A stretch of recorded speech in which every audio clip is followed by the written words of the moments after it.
Welcome back to part 2 of our Thunderbolts breakdown. In the last video we covered Yelena, Ghost, Red Guardian, and the Winter Soldier. Now it's time for the rest of the lineup. US Agent with his violent patriotic vibes, Taskmaster's second chance at relevance, and the mystery powerhouse Sentry, who could tip the scales in a massive way. Starting off, we have Taskmaster. Taskmaster is Antonia Drekov, who was born to General Drekov, the leader of the Red Room. However, unlike many other young girls whom Drekov would encounter throughout his life, Antonia was not forced to go through the Red Room Academy to be a trained and skilled assassin and a member of the Black Widows. Instead, she was actually allowed to attend a school living in Budapest and maintain a close relationship with her father. However, following a day at school where she had gone to visit her father at his Budapest office, a bomb was detonated in his office, causing a massive explosion caused by Black Widow and Hawkeye. And they referred to this in the first Avengers movie. And they were attempting to assassinate Drekov. Despite being right in the middle of the fireball, Antonia and her father barely survived the explosion, and her face became extremely disfigured by the flames, much to her father's disgust. In order to save Antonia's life and to stop her agonizing pain from the damage she sustained, Drekov inserted a chip into the back of her neck, nulling her senses, giving Drekov complete control over her. With her under his complete control, Drekov did put his daughter through the Red Room, where he discovered that she had a skill for mimicry and could recreate her enemies' movements by simply studying them. Over the years, Antonia would successfully complete her training at the Red Room Academy and becoming Drekov's finest assassin, Taskmaster. However, as Drekov remained disgusted by the burns covering his daughter's face, he had provided her with a suit, including a mask, to hide her scars and identity, which also provided a HUD to assist her with combat. Antonia was given the codename of Taskmaster, became the head of the Black Widows under Drekov's command, would only send her on the most important of missions. To become a superior assassin, Taskmaster would watch footage of the Avengers in combat, studying their fighting styles in order to mimic them in combat. Drekov sent Taskmaster to stop Natasha, Yelena, the Red Guardian, and Melina from spreading the red dust that frees the Black Widows from the Red Room's control. And the five had many encounters before Taskmaster was eventually defeated and put into a cell in the Red Room. However, before the destruction of the Red Room, she was freed by Natasha Romanoff, where the two fought and where Natasha eventually freed Taskmaster with the red dust. She then joined the Free Widows, and she was unsure of what to do with herself, and we have not seen her since. Taskmaster has photographic reflexes and is able to copy any technique just by seeing it. Her suit also gives her enhanced strength and access to various weaponry. Her suit gives her claws like Black Panther, as well as weapons similar to crossbones. Currently, we have seen her mimic the abilities of Captain America, Black Widow, Hawkeye, Black Panther, and the Winter Soldier, but who knows who else she has copied since then. She's an expert martial artist, and she's extremely proficient with various weaponry. She's a trained widow. She's an expert acrobat, assassin, and spy. And her go-to weaponry is a sword, shield, and a bow. And I did briefly mention John Walker, and he will be making an appearance in this movie as US Agent. John Walker graduated from the United States Military Academy in 2010, where he would go on to have a very successful career in the US Army, performing numerous acts of valor. He became the first person in American history to receive 3 Medals of Honor and led RS-1 missions in counterterrorism and hostage rescue. In the months following the retirement of Steve Rogers, the American government became aware of its need for a new symbolic symbol to take his place. Sam Wilson, who had been trusted to become the next Captain America by Steve Rogers himself, donated the symbolic shield to the Smithsonian Institution, feeling that he could not fulfill Steve Rogers' legacy. The shield was then quickly taken into the custody of the United States Department of Defense and was given to John Walker, who was nominated for his extensive military career. Shortly after receiving approval from the president, John was unveiled to the world and announced as the new Captain America. Following his appointment, John attended various meetings with government officials, made speeches as Captain America, and duties that he did not express any genuine interest for. Fanfare about Captain America's return to the modern-day world was established soon after John was chosen to take on the mantle, making him not only a superhero, but a celebrity in the process. While practicing some of his opening lines for his upcoming interview, John was joined by Lamar Hoskins, who would become his partner as Battlestar. John made it clear to Lamar that the main reason he wanted to take up the Captain America mantle was to better serve and represent his country, not to participate in meetings with senators or rallies. He was soon dispatched with his partner to deal with the Flag Smasher terrorist threat. And after picking up Bucky and Sam during a mission, they talked about the role of Captain America.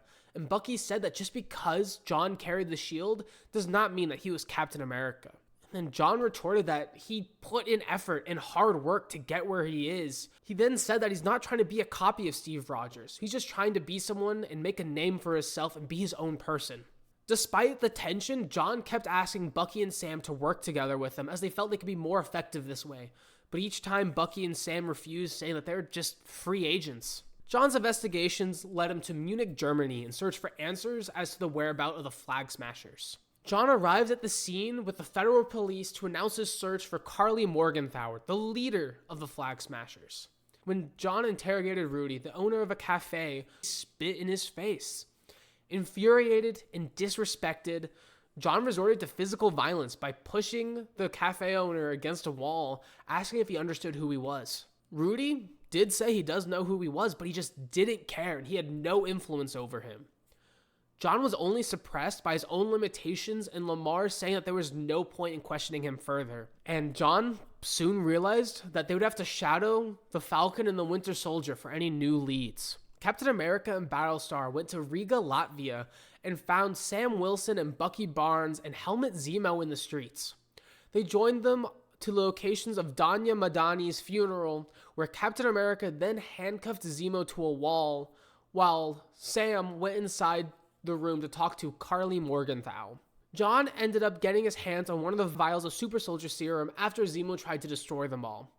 Deliberating about whether or not to take the serum, John asked Lamar if he would have taken it given the opportunity. Lamar explained he would have taken it without hesitation, going on to say that the serum only amplifies the traits of which the person already had, and went on to say that John's numerous acts of valor that won him 3 medals of honor, that he was a seasoned strategist, and consistently making the optimal decisions during battle, that he was absolutely would have taken it. But after John's constant defeats, with the most recent one being at the hands of the Dora Milaje, where he did end up taking the super soldier serum. Now with the serum coursing through his body, he confronted the Flag Smashers again, and in that fight, his partner, Lamar, otherwise known as Battlestar, was killed.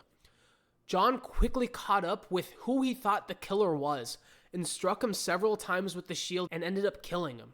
However, this was not the actual killer. In anguish over his partner's death, John ran away from the scene into an abandoned warehouse, distraught of what to do without his best friend and angered over his recent decisions. Shortly after, he was confronted by Sam and Bucky, who followed him, and despite his attempts to reason with them, rationalizing he did what he had to do to avenge his partner, where he had convinced himself that Nico actually killed his partner instead of Carly Morgenthau, the actual killer, and he kept denying that he made a mistake killing the wrong one. Falcon tried to persuade him to abandon his violent path and hand over the shield, explaining that the US would now have an incentive to consider his record. John then engaged in a fierce fight with him, using his shield, enhanced physical prowess, and combat skills to fight him off. Bucky struggled to subdue John, and John got on top of Sam and almost killed him, if not for Bucky.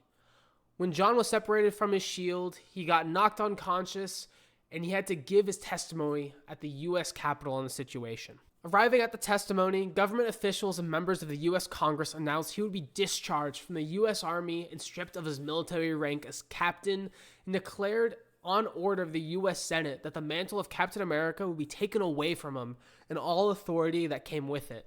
Attempting to recoup their losses in the courtroom, John was urged by his wife to refocus and prioritize reaching out to Lamar Hoskins' family about his death, hoping that consoling them would build a better rapport with the general public. While these two were conversing, they were approached by a mysterious woman who introduced herself as Valentina Allegra de Fontaine, and she explained to John that he was not punished for his killing of Nico, but for damaging the US government's reputation. John learned that she was aware that he took the super soldier serum and that powerful organizations were interested in him. Insisting that staying in contact with her would be the best decision of his life, she handed John a business card and told him that the shield never belonged to the government in the first place. Later that night, John arrived in New York City with his homemade shield to fight the Flag Smashers with the specific intention of killing Carly Morgenthau. After walking up to them on the streets and yelling Morgenthau's name, Morgenthau told him that Lamar Hoskins was not important to their cause, so it wasn't an issue that he died, which further infuriated John. John was ultimately saved by the Winter Soldier who arrived and knocked back the Flag Smashers. John then fought Morgenthau alone and attacked her fiercely, but she managed to escape him after knocking him to the ground. Seeing Flag Smashers ram the New York Police Department vehicle containing GRC members into the construction site, John noticed he was on the verge of falling over and decided it was more important to save innocent people, and he threw his shield off the ledge and began to pull the vehicle back onto the ground using his enhanced strength. However, Morgenthau and Dovich ran up and tried to pull him away from the vehicle, and unfortunately, they did succeed, and the vehicle did fall off the ledge. He then saw Sam Wilson's arrival as a new Captain America and his use of the Captain America shield to knock the Flag Smashers to the ground. And John teamed up with Sam Wilson and Bucky Barnes, having accepted that Sam Wilson was the new Captain America. Later, John and his wife reunited with Valentina at the US State Capitol, who gave him a new version of the suit, which is near identical to his old one, but now black. Valentina told him that the world was getting weirder, and that people don't need a new Captain America, but rather a US agent, and said that she would be in touch with John before leaving. US Agent's physical abilities are all enhanced via the Super Soldier Serum, very similarly to Captain America and Bucky, and he is a master at hand-to-hand as well as with firearms. His go-to weaponry are his shield and a pistol. Now, last but oh my god, certainly not least, we get the new character, Sentry. This will be his debut to the MCU, and he's already confirmed to appear in Avengers Doomsday. This will be going off the comics, so we can get a little bit of a glimpse of what to expect, as we get very little from the trailers, but we'll go into the trailers just a tiny bit, a little bit later. In March of 1947, Canada's Department K and the remnants of the United States Operation Rebirth pooled their resources to become Project Sentry, an attempt not only to recreate the Super Soldier Serum, but in post-war hubris, magnify its effects 100,000 times over. Unfortunately, within 30 years, it had been divided into nearly 1,000 isolated sub-projects, with lab work farmed out to private contractors. Over 10 years later, Robert Reynolds, a meth addict, broke into the laboratory of an unnamed professor. It was there he discovered the Golden Sentry Serum. Consuming the compound, Robert gained the powers of 1,000,000 exploding suns. This act killed his partner and the lab guards. Project Sentry, appalled at what their irresponsibility has brought, persuaded Robert to let them test his powers at their facility, but they could not contain him for long, nor curb his desire to use his powers for the greater good. And Sentry debuted before a world that had almost forgotten superhuman Samaritans. After trouncing the school bully who had tormented him, Robert sewed together a new costume and made his debut as the heroic Sentry. Sentry was an optimistic and socially accepted hero who stood in contrast to some of the most popular heroes. He had connections to Mr. Fantastic, Iron Man, the Hulk, Spider-Man, and even Professor X. He was one of the very few superheroes active during the time before the Fantastic Four emerged, and he gained new importance when the new wave of heroes rose to prominence. Almost instantly, he deduced Spider-Man's secret identity, and he became a role model for the young hero, as well as an ally to the X-Men, an equal to Reed Richards, and a friend to the Hulk. The Sentry battled Doctor Doom alongside Fantastic Four and defeated his greatest enemy, the General, with help of the X-Men. During this period, he married the love of his life, Lindy, and took young Scout as his sidekick.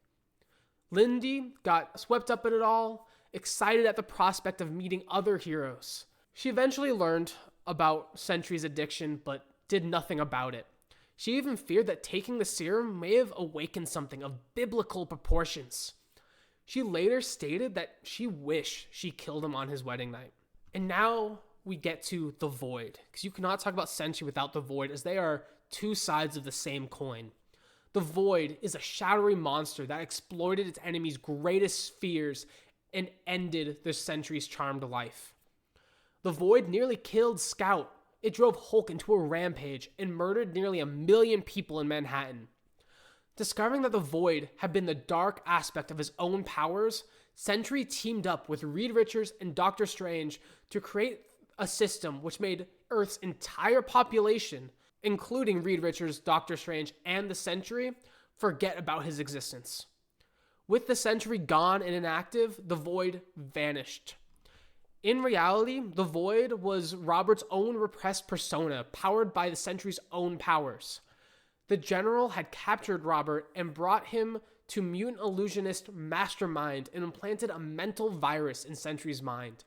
This virus created delusions that if Sentry used his powers, a devil would appear, intent on destroying the world. As a subconscious cry for help, Robert implanted his memories into the mind of comic book writer Paul Jenkins, who wrote the Sentry's repressed memories into a comic book series.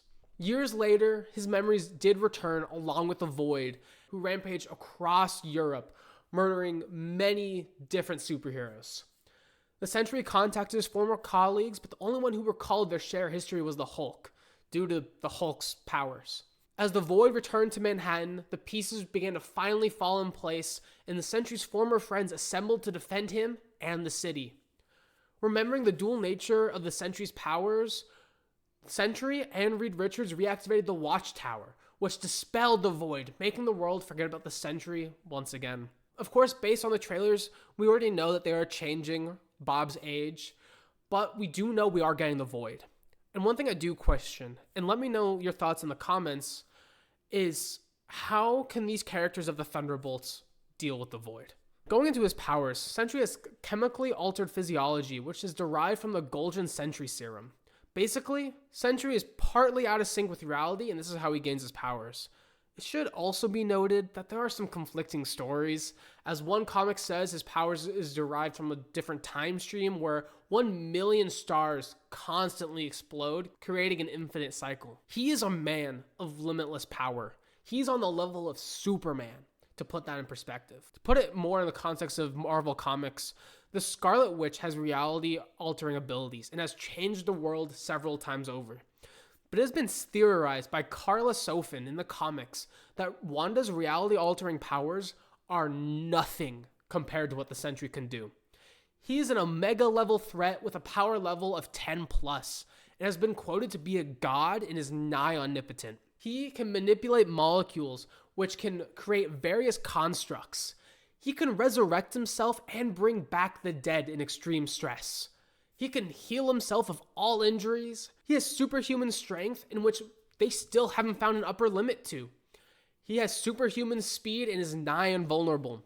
His muscles produce 0 fatigue toxins, and he can hear almost any sound at any decibel, pitch, or frequency. He can fly, teleport, absorb and manipulate energy, and when he is the Void, he can control darkness. And on top of all of this, he's incredibly intelligent. But he does have weaknesses. He is weak to antimatter, and he has a very weak psyche that makes him very susceptible to manipulation. He is weakest in the negative zone, where Sentry gets weaker and the Void gets stronger. He does lack some control over his powers, and he is vulnerable to chi. Frankly, I don't see how the Thunderbolts can compete with the monster that is the Sentry Void. I think they're royally fucked, but I'm very curious to hear your guys' theories.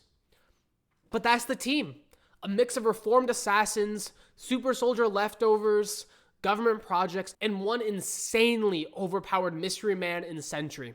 Thunderbolts is shaping up to be one of Marvel's weirder team-ups, but whether it sticks the landing or totally implodes, you want to go in knowing who's who.